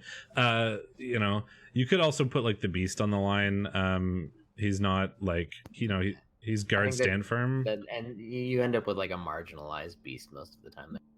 Yeah, I mean, but you can if you are dedicated to fielding all your positionals and Rotters or whatever, or somebody. It's possible. but yeah, a lot of rotters. The Nurgle Warriors are like okay. We need like Lord Doggo is good, but we need Undying needs Guard, Scourge needs Mighty Blow. Claw before Mighty Blow is kind of weird unless you're going up against like Armor 9. No, I mean even against basically anything other than orcs and dwarves, it doesn't make any. And even against those teams, it's like very marginal. I mean, there's a lot of orcs, dwarves, and lizards in this div, which is maybe what the thought was. But I feel like I would have just taken Mighty Blow anyway. It's extremely marginally better than Mighty Blow in like ideal circumstances, and in any other circumstance, it is significantly worse than Mighty Blow. Unfortunately, he's got a good sacker, but unfortunately, he's movement busted, which is like the worst injury you could take on a sacker ever, besides maybe strength. But he's good otherwise. So as long as you're position him well and you're still within range, 2 heads, wrestle, tackle, strip ball with horns is a Skaven player's wet dream, right? So like it's pretty good. Got a ball carrier on his way. Sure hands block, 2 heads. Fake Agi has begun. You will take more fake Agi skills until you get a double or a real Agi. And the killer is also on his way. He'd like to get piling on, and the other Pestigor who's on his way will get claw, tackle, piling on probably as well. Yep, makes sense. Then we have Luminous and his gourmet governors. Now that we're done talking about a Nurgle team somehow for 10. It was probably the most interesting to discuss so far. Because it has a unique problem you don't see often. Leader on a Thrall. I don't remember if Luminous had 5 rerolls and has now dropped 1, or if now he has 5 rerolls because of that leader. I believe. I had talked about this a bit with Superfed when this came around, but I think he was in this position, and I was wondering whether or not he was going to pick up a 5th vamp, because he's got 2 pro as well. So like, leader is 4.5 rerolls basically, because sometimes you're going to be down this, and the pro kind of makes up for that. Yeah. As someone who doesn't play vamps, so therefore don't take my advice, I feel like what makes sense to me is to either pick up the 5th vamp or to go to 3 rerolls and just save a little bit of TV, because you have the leader to make it to 4 and you have enough pro to like do something sometimes. Like you could do either one of those things. And I would probably be okay. Like I wouldn't think it's weird, but I also don't know anything about how to play vampires. So Vamps run out of rerolls a lot. It's like it's a dicey proposition. So it looks like the last few games have eaten into Lumi's thrall bench a little bit. There were a bunch of busted ass thralls at the bottom here that are now mostly gone, other than this Agi 2-1 in Taco. Yeah. He's got the money to replace some if he wants. You wouldn't go to 5 vamps definitely with this little bench. No, not with this bench. 5 vamps requires a near full bench to function. Yeah, so maybe you could just buy some more thralls and see how your next game goes, and then decide what you do with that. In terms of the rule, in case you do need to replace a vampire, but yeah, I take a look at what your next match is and decide how many thralls you want, and like that's kind of the nice luxury you have with the bench space and enough money to do that. You can see what's happening next, and then just choose. Oh, if your next game is super fed, you probably don't need a huge bench because Skaven aren't going to traditionally chew through the thralls. Yeah. But it's going to be an interesting match. He has no sure hands, so but you have Fed's going to have a bit of an advantage, and he has no bench. So, and I haven't looked at Fed's team yet, but I assume it's going to get inducements versus this. So you have to. It is 1040 TV on this screen. So there you go. Well, it's down its Agi 5 leaper because he got movement busted, which is terrible. You'll have to. We'll get there. We'll see that when we get there. But Lumi will have to make the decision of a bench or giving up more inducements, and it depends on like what break point we're at. Will that 40k give him an extra star player or a wizard or whatever? And then you have to make that decision. So he's at 1240 versus the vamps at 1700. I would just buy a thrall. Nothing you do is going to make a difference. Just buy another thrall. Pris Brinchley. Spoops. Spoopy Mulder. Secret Lizard Overlords. Ooh, Croctor Phil is out. He is, and he's a good croc. He's only MNG'd, thankfully. He smashed his enormous fucking hand somehow. With a really big hammer. Yep. Another team rebuilding 1480 TV because it is down two of its most expensive players. Isaac Newton has not been niggled either, so both of these players still fine. The Sure Feet, I think, is new on Isaac Newton. The nearly natural one-turner can use that for sure. That sure feet sprint plus movement, super nice, but gone for the next game. Croxagore gone for the next game. If you're up against a strength team, that might be pretty rough because two of your Saurus don't have block and you don't have the Croxagore either. He's taken Wrestle on Abraham, which was discussed a bit in the Lizard Discord. Because he already had a block one, he just kind of wanted to try it, I think, as That's a bit fair. of a fun sacker. It's a science experiment. Yeah, Restless Kings die. They're cool. If you had more general access, they would be good, of course. Any stunty movement 8-piece with general access would be utterly broken. But barring that, it's just going to have to make some like red die prayer, which is what? If you're doing a normal red die, assuming they don't have targets, you have to make 2 consecutive 4+, so it's a 25%. Yeah, and once again, 2 Saurus without block. If those 2 Saurus had block and like one of them had guard, or if like Eric the red bellied had guard, then I think this team is perfect, kind of exactly where you want lizards to be without being too bloaty.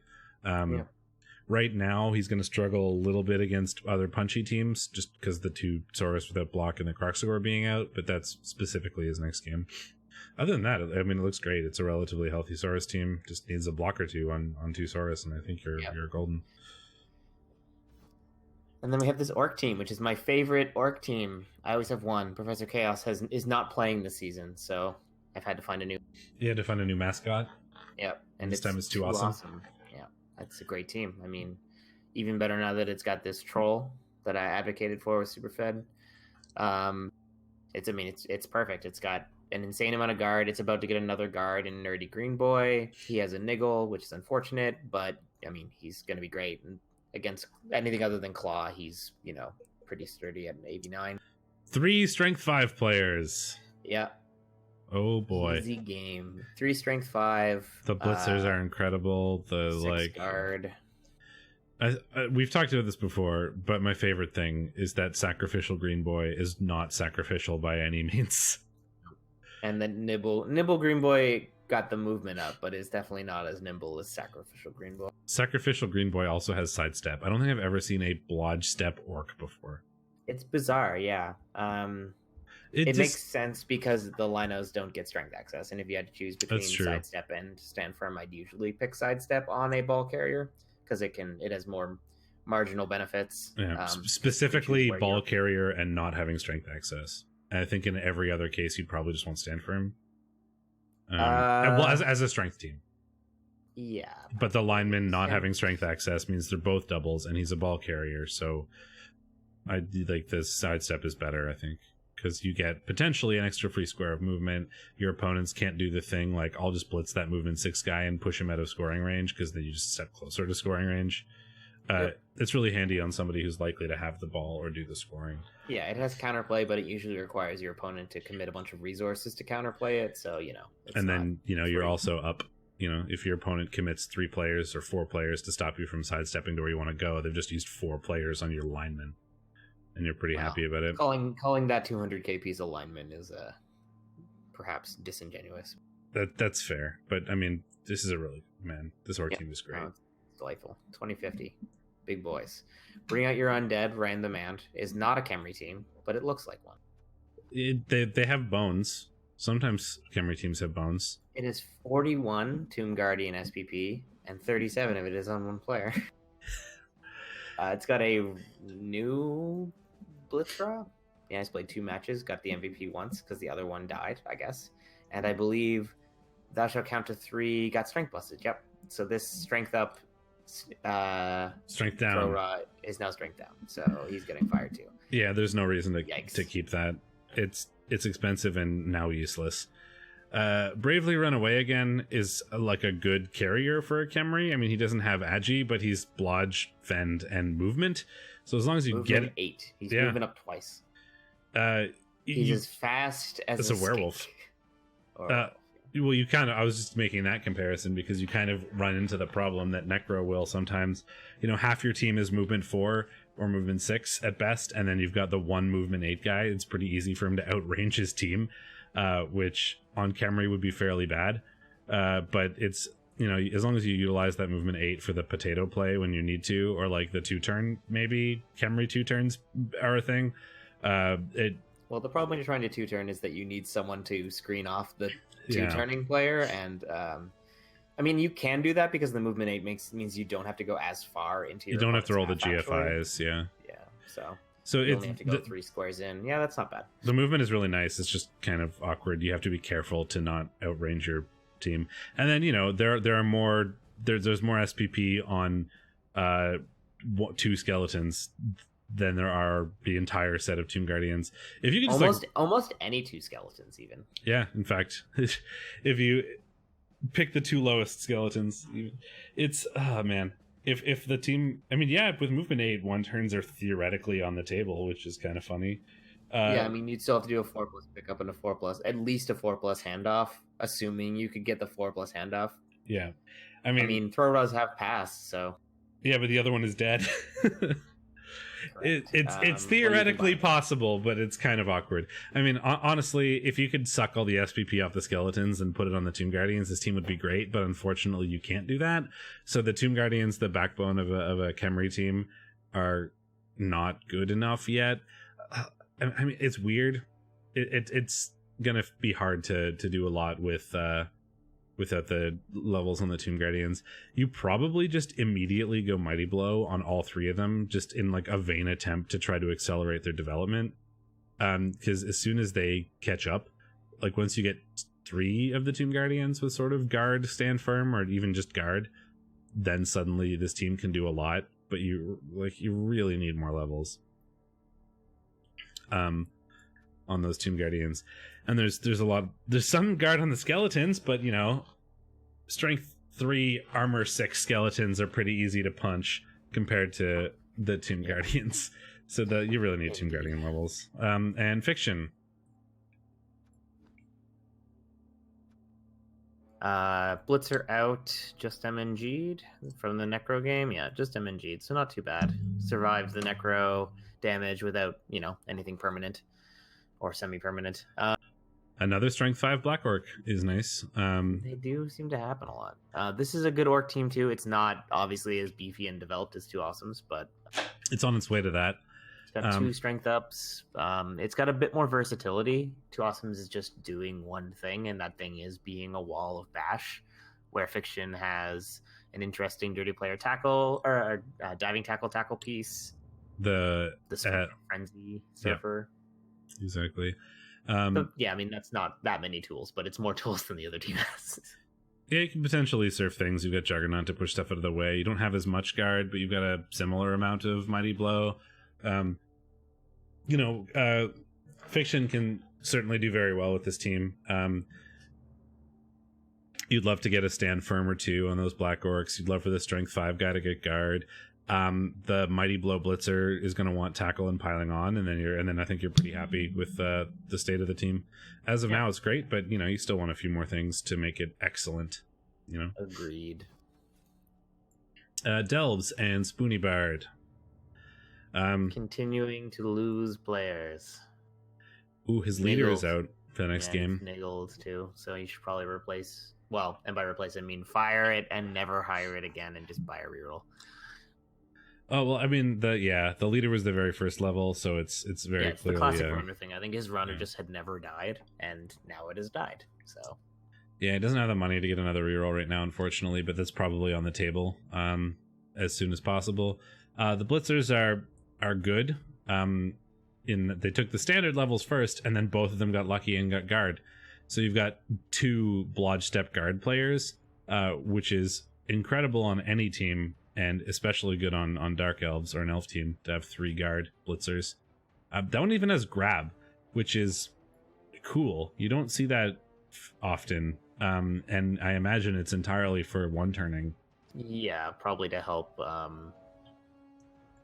with unusual 1-turns or teams that set up a little more in a more complicated fashion, or teams that have like 2 stand firm players but not 3. It can save you the blitz as well if you grab the guy off the LOS to the spot where you can then shove him. Because Dark Elves have a lot tougher time being only moved. Well, they have a movement 8 piece, but even movement 8 one turns do require a little bit of work. So yeah, it's just an extra thing to make it a bit easier. You know, the movement 8 guy can get sidestep, and then sidestep plus grab kind of functionally removes a block and a half or so, potentially 2 blocks from your one turn setup. So that's kind of fun to see, and especially because he's already got Mighty Blow. Like, you know, 2 Mighty Blows are certainly fine on elves. I mean, 1 is good enough, I think, and the grab is fun because it gives you more options with like the one turn. So I really like that. I think it's kind of cool, and I'm looking forward to seeing if it makes a big difference at any point. Yeah. Movement one of my favorite Blood Bowl achievements is still one turning with rookie humans. Success. It's possible to movement 8 one turn. It's just very annoying. I almost one turned, having never attempted to do so before, in 1 minute true, league. You've never played a team that can. I played Brett's in 1 minute league, and I had a plus movement blitzer. So I remember that. I remember that game. Yeah, and you nearly got there. He failed the last dodge. It's worth noting, I think, that everyone watching was like, you made that so much more complicated than it needed to be. But well, no, the actual setup was fine. I did the dodge at the end wrong. Like, I made it a 4+ dodge instead of a 3+ dodge. Oh, because you didn't dodge diagonally. Yeah, but it was like oh my god, I have 1 second left, click the end zone, like, play, and then he rolled a 1 for the dodge anyway, so it wouldn't have mattered. But I was really happy that I managed to get a one turn that that worked, having never done it before in 1 minute league. It was kind of fun. But yeah, anyway, the Witch Elf is movement 8 and has Wrestle Juggernaut, which is kind of fun. Movement 8, so many doubles on this team. Yeah, 1, 2, 3, 4, 5, 6, and a plus strength, which is technically a double. So yeah, that's a lot. A bit more than average. Anyway, Cliché-os. Yes, big chuck. Cliché-os. Cliché-os. Not looking too bad, despite well, I mean, they gave the rats a kicking, not the other way around, actually. So I don't know what I'm talking about. Well, he took quite a bit of a beating in the Challengers Cup in the last off season. Has picked up a new Agi Beastman, which is nice. They've already got a pretty good ball carrier. He did just get AV busted though, so maybe you build Rattle Your Cage into the replacement for Can of Worms. Otherwise, if he hadn't eaten that AV bust, I might make Rattle Your Cage a sacker and give him like 2 heads wrestle tackle, because Agi 5 sackers are nice with horns. Yeah, I mean, you see what you get for Rattle Your Cage next, right? Like, if he rolls dodge, you could just take that and have him as like the backup for now, and then level again, get Sure Hands, and then there you go, and make him fire Can of Worms. See what he rolls next, I think, is probably what I would do. Dead Meat is going to get Stand Firm next, and then Tentacles if he ever gets to level 6. I might just take Tentacles next. I know you would, because you're a Nurgle coach, but he wants Stand Firm.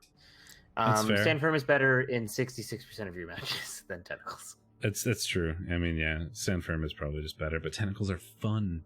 Tentacles are fun. Mr. 11th place in Div 1. Too stinky.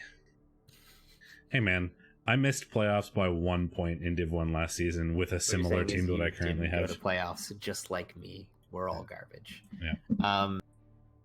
Anyway, rebuilding, but looking pretty good. I mean, it's 1910. To call it rebuilding is a bit disingenuous, but is lacking guard. But other than that, is and piling on this killer. But it's going to be legend before he gets it because he has movement. So. Yeah, that's what I was gonna say. Is that it's basically just missing guard right now. But with Bad Egg and Necessary Evil both being Block Mighty Blow and Block Mighty Blow Kala, irrespectively, because I did that backwards. They'll level up pretty quickly to get some more guard, and then once all 4 of those guys have guard, this team is a force to be reckoned with, certainly. Yep. Then we have Average Joe's Gym Duberman with his 11-20 High Elf team, because Kate VH the second is out and niggled, unfortunately. So that is a killer that will be dying sometime soon. Not a lot to talk about. Not really much of a team here. Wrestle tackle catcher, wrestle leap catcher, nothing catcher, blodge step blitzer, nothing blitzer, guard lineman, block lineman. Whole team. It's an inducement high elf team in Div 2A. Moving on to another inducement team. He's got guard, which is nice, and the blitzer with Mighty Blow, or the catcher with Mighty Blow, is really good too. But I mean, they're both fine. that's about but it. It's not. It's a one season team, not. Yeah, not a Div 2, like 5-season team or whatever the hell it is. Speaking of one season teams, Dreams of Golden Streams. It is. It all rhymes. It all comes together. Amy Brooke, the new Storm Vermin, has played 2 matches, made 2 blocks. Really pulling our weight. Maddie O'Reilly, we have two sacking gutter runners as you normally would, one with strip, one with 2 heads. Luckily first, wrestle tackle, so decent sacking pieces there. The best gutter runner has just seen a movement bust, which is one of the worst things outside of a strength bust. I don't know if you should be proud or disappointed in me that I don't know 3/4 of these names. I'm like mostly neutral. The product I've been working on recently does not have a lot of mainstream folks on it, so my like mainstream porn knowledge is actually probably at its lowest. Because I've been working on a special project that is like an acquisition of a weirder fetish site. So. Ooh, a special project. Yes, so I mean, I like run the special projects group, so I always get those. But I also am working on a special project, so but it is much more boring. I don't know what's going on in porn anymore. No. Anyway, yeah, the next game. Oh, the game against Luminous is going to be a little awkward without the Agi 5 gutter runner, I think. But no, there's no sure hands on Luminous's team, so Megan Rain will still be able to do things. Yeah, Rats versus Vamps is normally very heavily favored towards the Rats. Vampires just aren't fast enough and are unreliable enough that inevitably something goes wrong unless you're having a bad time. Like the Rats can usually capitalize on anything that does go wrong, and things will usually go wrong as vampires. And Proxy Page is a real good Thrall Hunter. Yes.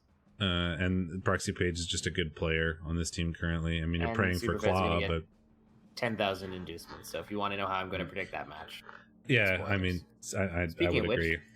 We're there. Unless you want to do let's do the leaderboard and then we'll do predictions. Yes. So there's no weird matches that I've already played, right? No. So this is how things are. You've got Superfed and 2 Awesome tied in first with 3 wins and 1 draw, undefeated. Along with Big Chuck, who is also undefeated, but one of those draws or one wins is a draw to bring him back 2 points.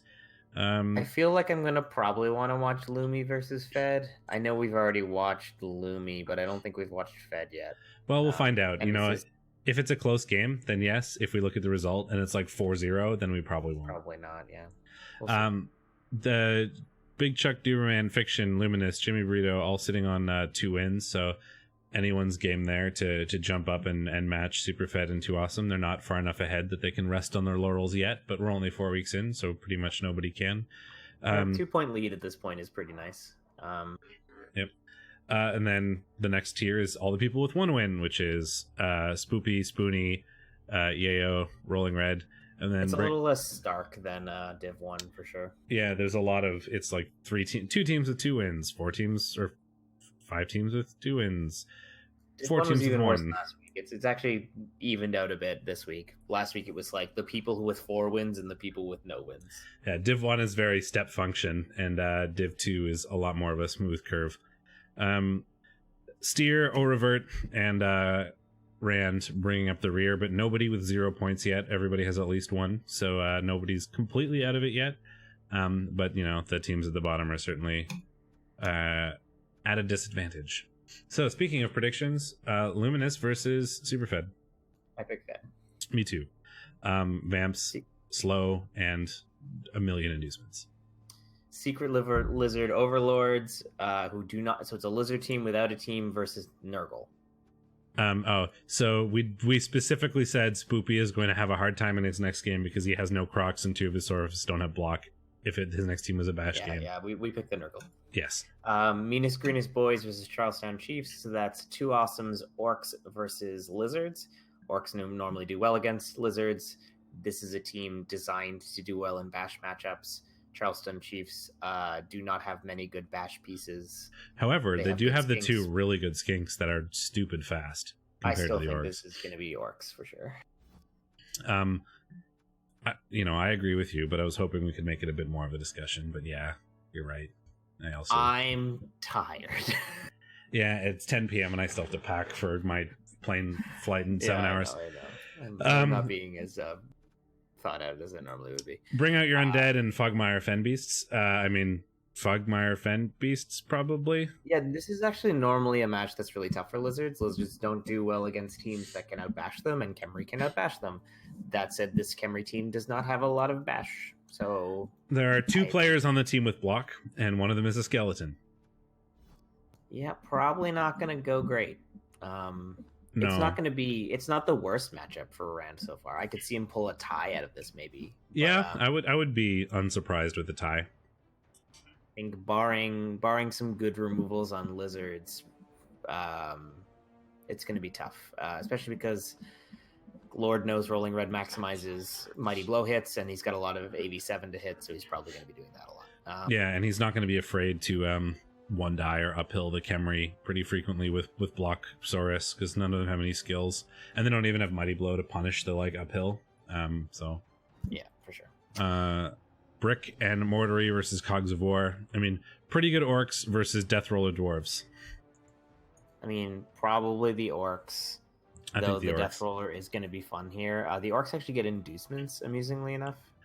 Well, yeah, and the problem is, so the orcs get inducements and the dwarves are outguarded, right? So the dwarves are going to be outguarded and outstrengthed, which is a very bad situation to be in as dwarves. I mean, there is the Death Roller, but and out Mighty Blowed, and eventually that's going to catch up. And they're not in the dwarf stadium either, so there isn't going to be a bribe. Yep, I think the orcs have that. Same. Delves versus Thick, Rich, and Creamy. So we've got Jimmy Burrito and we've got Spoony Bard. That's a good match. That is a good match. 1, 2, 3, 4, 5, 6, 7, 8. So there's 3 more Dark Elves, which is 210, so 1720. And Jimmy is 1750, so 30 to the Dark Elves, which is just nothing. Basically nothing, maybe a babe.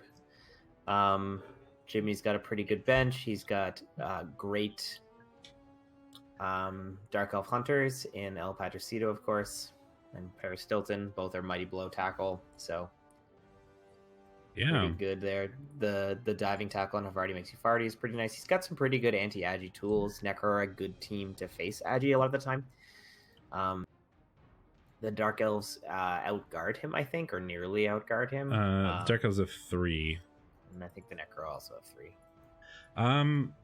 Yeah, this is a lot harder than the other matches so far. I feel like I want to go with Jimmy Burrito. Just be like his team is very I've got my 3 positionals that are really good, and I don't have much else. But those 3 positionals are very specifically good against Dark Elves. Right, both werewolves are faster than the Dark Elves. They've got Mighty Blow, they've got Tackle. One of them is piling on. Havarti is diving tackle, along with Stand Firm and Blodge. I think as long as he plays well, I think unless Jet just beats the shit out of both wolves by being Mighty Blow tackle and Strength 4. I mean, it's possible. I'm gonna actually pick the Dark Elves because it's spicy and fun. But fair. I think I actually agree that it's probably a little bit more necro. I think it's one of those cliche Steak Mittens hedge bets thing where it's 60-40 or whatever, 65-35. It's only probably more 55-45. 60-40 is heavily favored. 60-40 is rookie rats versus rookie vamps is 60-40. Okay, well, I when I say 60-40, I don't mean it in Blood Bowl terms where it's literally win rates, because win rates are roughly 50% all the time. Yes, it turns out. When I say that, I mean it is a close match, and I think it's slightly Necro favored to the point where if they played a whole bunch of times, the Necro probably would win a few more times than the Delves would. Makes sense. Chaos and Average Joe's Gym. So we've got a really big Chaos team versus Inducement High Elf team. Well, I don't know what sort of team Duberman is going to bring, but let's look at the Chaos real quick. 7. They do have a Mighty Blow tackle, 2 Claw Mighty Blow tackles, some dirty players, a lot of Mighty Blow in general. Versus 510k of inducements of elves. I mean, you can get some cool stuff, but I think I like the Chaos for this. Yes, me too. I think I'm gonna agree with you there. Although this is a good match. Big Chuck is 2-2-0, and Duberman is 2-1-1.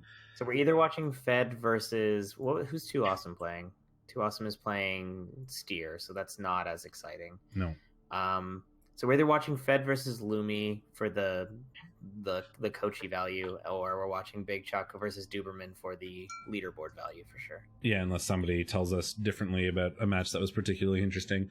But I think I like Big Chuck. You know, High Elves can certainly do a lot with 500k, but I feel like on average the Mighty Blow is probably going to do a thing, unless Duberman specifically builds around that with a bunch of extra like players, which is possible, but he doesn't have a cheaty elf, you know? If there was a cheaty elf, I think I would pick Duberman, but there's no like IG5. Can he induce Prince Moranian or whatever? Or Prince, it's not Moranian because that's the wrestle block one we just saw, but anyway. Soren or whatever? No. Prince... Eldril? There's Eldril, there's Moranian, there's Hightower, and there's Longstride. I think I'm thinking of... Isn't there a Prince? Prince Moranian. Oh. That's the wrestle block guy? He's strength 4, edgy 4, yeah. And there's Eldril, then there's Soren Hightower, who's like the passy guy, I think, right? Oh, yeah, right. Yeah. And there's Dolfar Longstride, who's movement 7 elf. I don't remember what he is. Yes, Prince is the he's strength 4, right? And movement 7 and 88. He's got Dauntless for reasons. Dolfar Longstride is the weird one with diving catch, Hail Mary pass, kick off return, and pass block. He's just the utility knife. The utility elf, yeah. But all right. Anyway, let's bring up the title screen. Thanks everybody for hanging out. I hope you enjoyed that. We will be back on Thursday instead of Wednesday. This one was a day early. Next week will be a day late. Because I'm going to be gone from tomorrow until next Wednesday, so I can't do anything but that. Good luck in your matches next week, everybody, and good luck in whatever other leagues you're doing. I hope everybody enjoyed the recap, and until next Thursday, I'm in Steakmittens. And I'm Shadorra. And we will see you guys next time.